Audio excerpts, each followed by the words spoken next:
ladies and gentlemen, independent Americans around the country and around the world, welcome to the days after. Here we sit after the most consequential midterm election of our time, and the presidential has unofficially begun. And I can think of no more appropriate, insightful, inspiring, thoughtful guest to join us than a man that I have tremendous respect for. I've been honored to call a friend, and I think is a conscience for all of America, especially in a time like this. The great and powerful Michael Beschloss finally joins us on Independent Americans. Welcome, sir. Absolutely love it, Paul. And I should have put a disclaimer up here at the beginning. A, right back at you. B, thank you for the nice comment. And C, everyone should know that we are recording this the morning after the midterm election of what you're right in calling historic 2022. So if either of us really screws up, we can chalk you never will. I might. I'll just chalk it up to lack of sleep, I hope. Well, we were both up late Right. in a holding pattern or on air and doing the work that we both do. And I want to talk about all of that. It's also a couple days before Veterans Day. I'd like to get your perspective on that. It's also, the other epic clash that America should be watching and isn't is the great Williams-Amherst matchup in football that will be happening. Who says that no one is watching this, Paul? This is as we're from rival colleges, Williams and Amherst. This is one thing we can agree on, which is that the entire world comes to a stop the day of the Williams-Amherst football game. Well, in your honor, I've worn my Amherst T-shirt for folks who are watching on video. Over my shoulder, I've got my real Amherst football helmet, and in the far back, I've got a mammoth, an Amherst mammoth, because we are no longer the Lord Jeffs. We are now the Mammoths. You were nice enough and kind enough to come speak to my class last fall at Amherst when I was teaching on the 20th anniversary of 9/11. But I've been really just honored and thankful to know you. Same here, Paul. Can I ask you, here we are, the day after. I'm so thankful that we've got this precious time with you. What do you make of all of it? I think the big thing, well, a couple of things. Number one, as you know, there's this historical pattern which is amazingly strong, which is that 2 years after a presidential election, the president loses a lot of seats in Congress. Big recent example, 1994, when Bill Clinton was elected in 92. 94, the Republicans said, vote us into Congress for the first time in decades, and we will cut Bill Clinton's presidency in half. And they almost did. They had great big gains. Newt Gingrich became Speaker. Bob Dole was the Republican leader in the Senate. And it was so bad for Clinton that a couple of months after that election, at a press conference, Clinton was actually asked, Mr. President, are you relevant?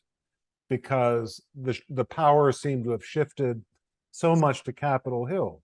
As it turns out, he made a lot of deals with Gingrich and Dole and brought us a balanced budget, welfare bill, other things that might not have happened. But the point is that that's much more the rule than what we have seen last night and today. Was there a big gain of seats in both houses by the Republicans? Here we are the morning after, but it sure doesn't look that way. And given the headwinds that the Democrats were facing, economy, a lot of things that people felt that were going badly, people are going through, as you well know, we both do, a lot of hardship right now. This was something I have to tell you, I did not foresee that the Democrats would do as well as they did. And I have to say, again, I'm in this business where we always say that it takes at least 50 years to figure out a president because you need sources and diaries, and you also need hindsight. So here I am trying to explain something that happened 12 hours ago, but that has never stopped me before. What I would say was that Joe Biden took a big gamble by saying in that speech in Philadelphia and at a couple of other venues, the big issue this year is democracy. Are we going to keep it or not? And I would say, meaning I myself, I'm not speaking for Biden, obviously, or anyone else, that had the Republicans taken over today in a very big way, you would have Donald Trump essentially declaring himself the new king of America, giving orders to a Speaker of the House. So the result is that the difference between that very great possibility and what has happened now is, I know you were saying you were having your children watch what was going on last night, and someday they will know how unusual this was. Mm. Yeah, my kids are 7 and 3, and when they woke up this morning, they asked me, did the good guys win or did the bad guys win? And I tried to frame it differently, and I said, Joe Biden's friends won, and Donald Trump's friends lost. And I wonder, I keep reflecting on what could have been. And I was one of many independents who were saying that I thought the Democrats' only shot to beat Trump was with Biden.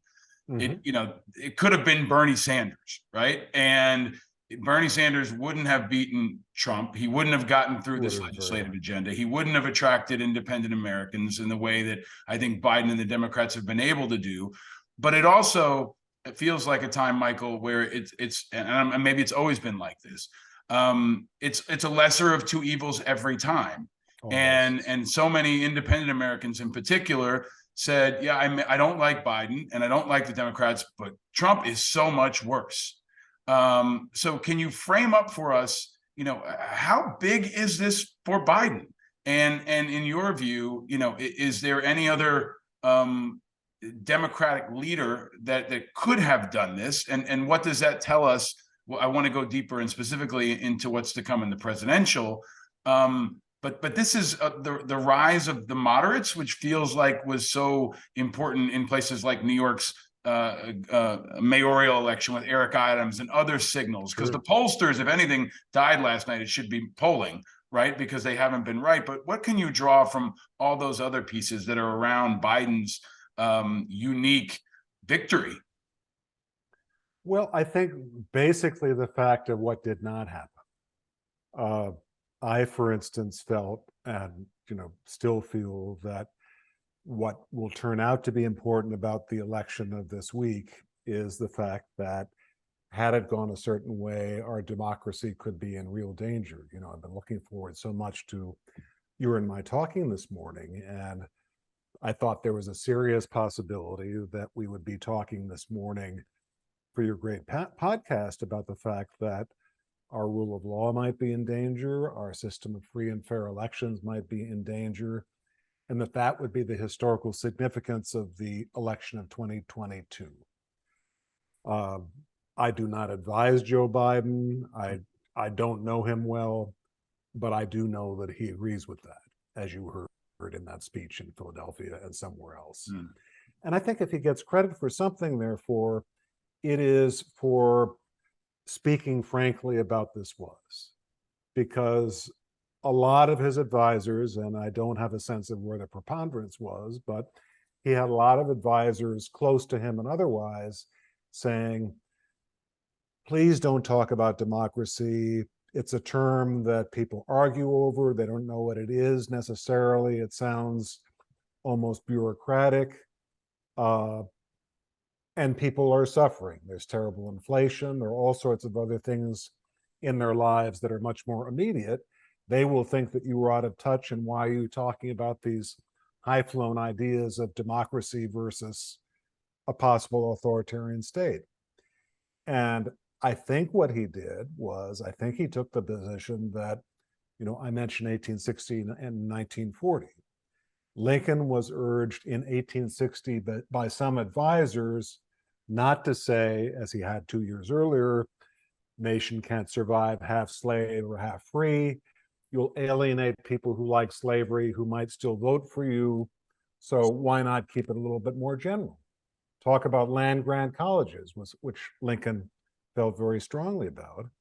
And Lincoln, being who he was, said essentially, it would be false while the nation is facing probably the biggest danger in its history since the beginning, which is the South threatening to secede, and a total difference between North and South over the issue of slavery, he would have said a serious leader talks about that and addresses it and says, I think you'll vote for me to keep the country together. And if not, you should know what I stand for. That's what a great leader does. Mm. And in 1940, Franklin Roosevelt was running for a third term against Wendell Willkie. And Willkie actually pretty much agreed with Roosevelt that the next president might well have to stand up to Adolf Hitler and send brave young Americans overseas to risk their lives, and maybe even against Imperial Japan. Willkie was milking the isolationist issue and saying, elect me, because if you elect FDR, some of Willkie's speakers literally said he will plow under every fourth American boy. And that's how gross and ugly that campaign was. So Willkie was almost tied with Roosevelt, October of 1940, and say, please give an isolationist speech. Promise you will not get us involved in a war. And Roosevelt didn't do it. He said, I may lose, but at least I'll lose on the real issue. So you look at the lesson of what happened in America in the midterm elections yesterday, and I'm a registered independent just like you, so this is not a partisan comment. But Joe Biden said, years from now, historians will not be looking at necessarily the problems that people are suffering with, but they will say, how can you deal with the economy if you have no democracy? Mm. Mm. I'm glad we're focused on that, because Democrats love to spike the ball before the game is over. And what I feel right now is that this is so much bigger than just the election, because what we've got now with Trump is what I've called an American insurgency. It is a movement. It is violent. It is focused on overthrowing the government, and we've seen, as we have seen, right? Where this is not just Paul and Michael chatting. That's what happened on January 6th. What I worry about, and I want to really kind of probe on, is Georgia will be contested through December. Right. Carrie Lake has said she will not accept the results in Arizona, and there is a group of people waiting to be deployed. And we had the great Ken Burns on last week, and he talked in really beautiful depth about grievance. Wonderful man. And the power of grievance. Mm-hmm. And I wonder what you think, and maybe there's a historical precedent for the fact that for Trump, it's not just about the election. He's waiting, and his people are waiting, and half of them are angry now, and they are millions and tens of millions. And do we have any kind of a reference point in history for what he is doing that for me feels more like Muqtada al-Sadr than it does like a presidential candidate, because he is focused on building his base and they are waiting to be deployed. So I think it's great that we had no violence this week or so far. But, the violent day could be December when Georgia is decided. It could be whenever he says, all of you go to this place. Can you share any insights or historical? Yeah, I think very possibly. And I think we do have to be vigilant, just as we had to be between the election of 2020 and the inauguration of 2021, which, because of that insurrection on the 6th of January, that inauguration might not have happened.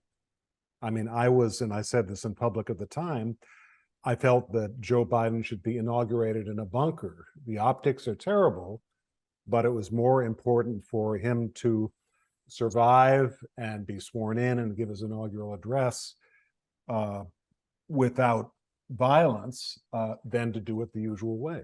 As it turned out, everything turned out fine. But yes, there is still a danger. But I keep on saying, Paul, this could have been 1,000 times worse. We could have, when I was thinking about what conceivably could happen this morning, that when you and I were talking, and this is just guessing because, historians can't predict the future any more than anyone else can. But let's say there were 45, 50, 55 national candidates this morning who we knew lost the election last night, but they're saying we really won. Frankly, we did win this election. And, let's say that there were people who were gangs and others who supported them, who tried to foment violence. Point I'm making is that this could have gone in a very bad way. Yes, there are still lingering dangers, but I'm happy to accept a sailboat even if I have not been given a yacht. I don't have either, wish I did. Michael, we try to think about what's next and not just what's happening. And it seems to me like now we've got this inevitable clash of Trump versus Biden. Now, DeSantis may make a run. I think his run is going to be predicated on the real X factor in this entire matchup scenario, which is the health of both of them, where right. You've got a group of people that are waiting in case Biden dies or gets sick, and you've got a group of people who are waiting in case Trump gets sick or dies. They're all watching for a Fetterman type moment, right? True. And I think that's very possible given their age and health issues. But is in your view, although even there, Paul, look, there are two members of the Senate who had strokes in the last couple of years who were much younger. Right. So you're right, in an older person, obviously there's more risk, but unfortunately it can happen to any of us at any age. Well, if the presidential, unofficially starts now, right? Sure. And everybody's going to be watching what Trump does because he is the great disruptor. I called him President Mayhem. But in your view, and looking at history, is Trump versus Biden inevitable? Is it more likely than not? How would you frame up how likely that matchup is at this point? I know you can't predict the weather, but you have a probably better sense of this than any pollster. If you're looking at the matchup right now, where are you putting your money on it most likely to be? My instinct is that for the Republican Party, the influence of Trump crested about 4 o'clock yesterday afternoon on election day, because that really depended on, you notice that he did not give a speech last night or make another, big public appearance. I'll ask you a question I think I know your answer to. Is that because Donald Trump does not enjoy being in public and speaking? Doesn't enjoy attention? I would say no, that's not the reason. He was hoping that all these people who were Trump candidates, who would be considered by most people extreme, Bolduc in New Hampshire, I won't run through the whole list, but you know who I mean, that he could have given a press conference this morning or even last night saying, these are my people, they supported my beliefs, even to the point of parroting my views on the so-called stolen election of 2020, which of course was not stolen. None of that happened. So if your theory of Trump and the Republican Party is like mine, what I would say is this. A lot of Republican leaders who pretend to support him in public hate him and they fear him. They fear him in all sorts of ways, and they are waiting until the moment that he's weakened. It's a little bit like Joseph McCarthy, 1954, the Wisconsin demagogue, who was finally censured by the Senate, but that was 4 years after McCarthy went around destroying people's lives with false charges that they were communists in government. But the second that McCarthy seemed vulnerable, he collapsed like a house of cards. Again, I'm not predicting that with Trump, but there is no way that he could say that election day or election time 2022 was a big vote of confidence and belief in him. So I think that more likely is that as he continues to be damaged and to have shrunken in stature even since 12 hours ago, a lot of people who detest him and would like to see him gone from the Republican Party, Republicans I'm talking about, will begin to say, the wicked witch is not here anymore and we're going to do something else. I think like so many, I'm rooting for the competence and common sense of the Republican Party and the Democratic Party, but I'm planning for it not to happen. I think that's the best thing that we should all do. And I think so many independents feel the same way, because another side of the untold story, Michael, is I think this independent agrees with you. Yeah, well, there's also the other part, Michael, is the balkanization of America, where Florida got redder, Ohio got redder, right? Other places got bluer. Maryland got bluer, right? There are other places, but the balkanization is starting to happen. So there is a scenario where Trump can kind of represent just part of America that believes in his ideology, and this division could continue to deepen, which I think is a national security issue. But I think it also offers an opportunity, and I've been so looking forward to asking you about this.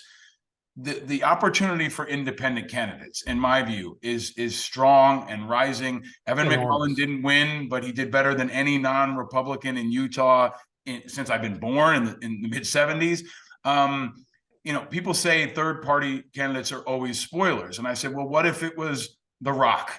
Okay, we have to think outside the box and recognize that past history is not going to drive this new world of politics. Right, so, totally. with your understanding of the Ross Perot's and the Mike Bloombergs and so many others, can you talk about the potential in this environment for independent candidates at the presidential level, in particular, but beyond?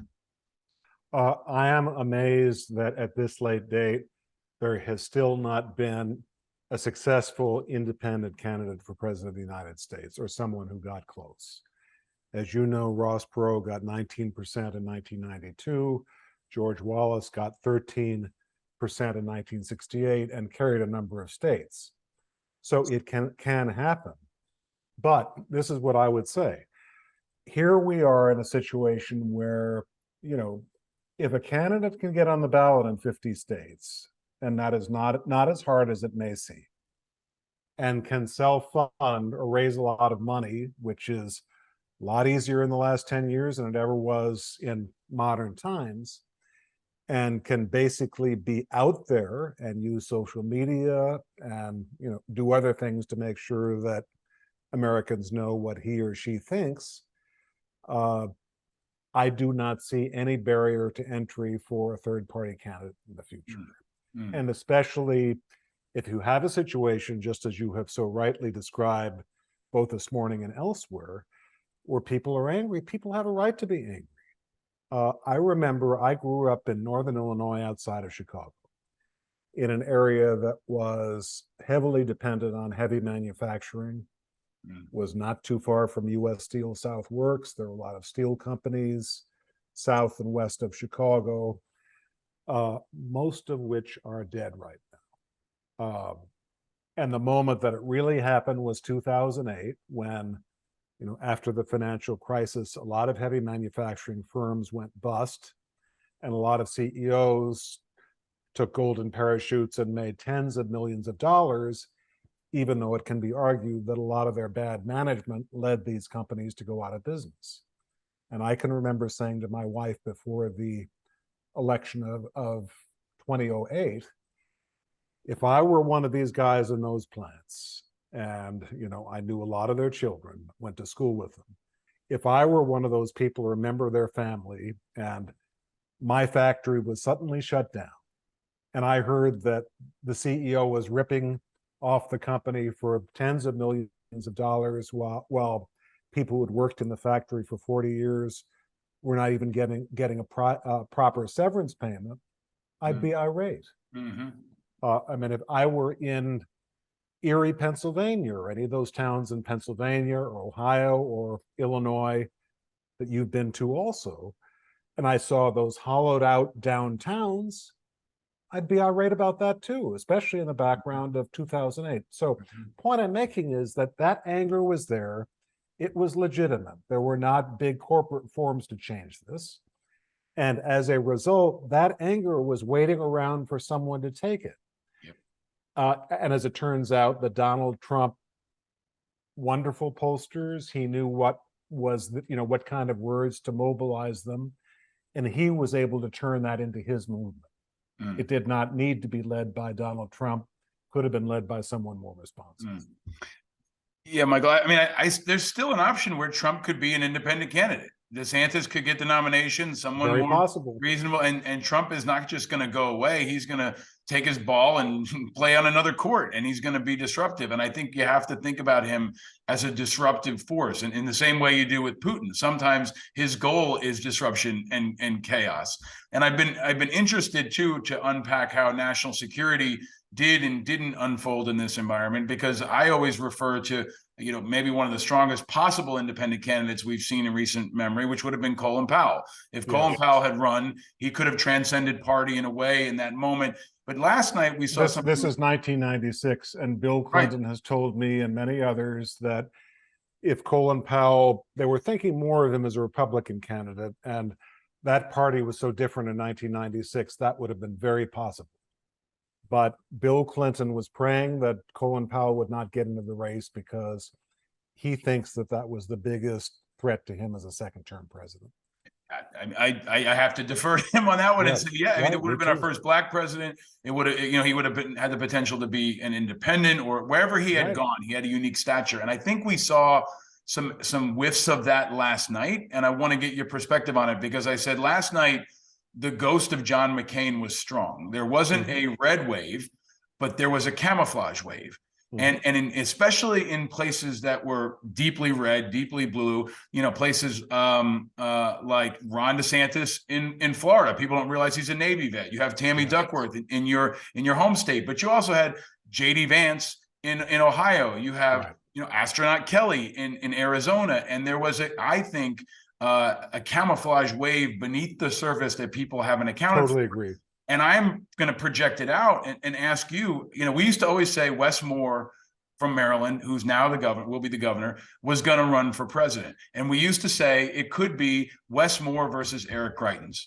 Eric Greitens was a rising force for a long time. He's now out of politics, at least for now. But now it could be Wes Moore versus Ron DeSantis. And it could be very quickly. It could be as quickly as 6 years from now.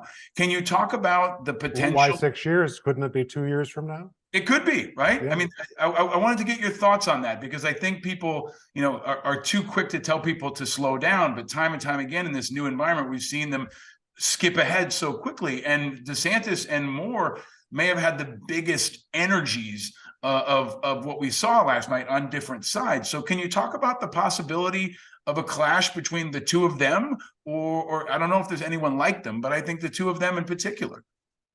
I love the idea of two people with glorious military records running against each other for president. You look through American history, and until the early 70s, as you know, so this is not during your lifetime, but it is during mine. I was born in the mid-1950s, 1955. And in those days, nominees for president were chosen mainly by party leaders and bosses. The downside is that's very exclusive. People do not get to cast votes in primaries under that system. The upside of the old way was that they did a pretty good job in general, not always, but pretty good job of screening out people who were not suited morally to be president. In other words, in our current system, you can have some fake candidate running for office with a lot of money and going to New Hampshire primary, Iowa caucuses, and all the voters who are choosing this nominee really know about him or her is what they see on TV or in social media. Whereas under the old system, if you wanted to be president, you were probably a fellow senator of the people who would choose you, or a fellow governor. And if you were an empty suit, or if you did bad things in private, like not keep your deals or not tell the truth, these people would make sure that you never become president. That's all gone. So what I'm saying is that in this day and age, which is more of a free-for-all, we need certain things to tell us that this is a candidate of character. And a character who has risked his or her life in the military. I need not say this to you, of all people. It shows you what kind of person you are, and not every single person has had that experience is a fit leader, but it's one of the markers that we have to look for. Well, we go into Veterans Day weekend. We go into Amherst Williams, which has so much deep. I think I never heard it called. I always heard it called Williams Amherst, and I never quite understood: is it Amherst or Amherst? Everyone knows how to pronounce Williams, but not Amherst. Well, it takes a certain level of intelligence to be able to pronounce it correctly. That sometimes, Touche. you know, if you can't get in, there's always the safety school that's easier to pronounce. Right. But as we go into, you know, a weekend kind of steeped in history, and still, I think almost some fragile good feelings right now, Sure. right? I think they're fragile. It's kind of this honeymoon moment for America, and we could be going through some rough times. Can you just give any advice for America, your perspective on how we can stay vigilant and prepare ourselves for what may be to come as citizens? Well, I live in DC. I got to cast a vote yesterday. Why was I able to cast a vote? And that was because brave soldiers, brave Americans risked their lives at Valley Forge and did so in the Civil War and did so in World War One and did so on D-Day and many other places, 1944, and also did so in places like factories where labor unions were trying to organize and give people a decent wage, or Selma, where Martin Luther King and John Lewis and others were marching for voting rights. John Lewis was almost killed on the Edmund Pettus Bridge on Bloody Sunday, March of 1965. All those people risked their lives so that you and I could vote yesterday. They were not doing it so that someone could have an insurrection in the House of Representatives on the 6th of January last year and try to take down our system. Nor were they doing it so that people could wreck our elections by this morning claiming, the losers claiming that they really won last night. So I think I'm just full of optimism. It has nothing to do with ideology. I don't have views on marginal tax rates. I don't do healthcare. It's not what I do. But the one current affairs issue that I'm always obsessed with, and every American has to be, is whether our democracy is going to survive or not. And I would say that what happened on January 6th and some of people in the society were talking about for this week in terms of violence and disrupting or even ending our system of fair elections and flouting the rule of law, those are the most conservative ideas on earth. And how anyone ever took those conservative ideas of loving liberty, loving democracy, loving rule of law, and loving our election system, which is remarkably free of fraud, how anyone was able to turn that into the radical idea that, you know, if you love America, you should take it all down. That was much more in danger yesterday before the votes were counted than this morning as we speak. You have been so generous as a thought leader and as a voice of reason, as a professor, to my students, to me, to our country, to the world in this time. I'm so grateful for all that you've done. You've generously agreed to stick around for a couple of extra questions for our Patreon members. So if you're one of those, please stick around. I'm going to ask Michael about his first car and some other interesting points in history. But as we close, Michael, I just really want to thank you. You've been also a fantastic role model. You know, in this cable news world, you're a person we can look to that has grace and integrity and thoughtfulness. And you've been a real role model for me and for our children and for this country when we needed it most. And I just want to thank you for all that you've done and all that you'll continue to do. Well, thank you, Paul. And you know, I feel that way in every respect about you and also your listeners, because, you know, when I was talking about the fact that I could vote because of brave Americans, many of the people who were watching and listening to us today, this is you I'm talking about. So thank you for our democracy. I've got 2 children. Thank God that they will be likely to live up in an American democracy, which I think we were not entirely certain of 24 hours ago. Well, it's thanks to guardians of that democracy like you. So thank you for all you're doing. Even as a Williams guy, I am always happy to speak with you. I wish. And thank you for treating me as an equal, Paul. we can continue the jousting in the years to come, because our country will be safe thanks to leaders like you. But thank you for all you do. Appreciate you joining us. I hope you'll come back again and stay. Would love nothing better. Stay vigilant, my friend. Thank you. Same to you.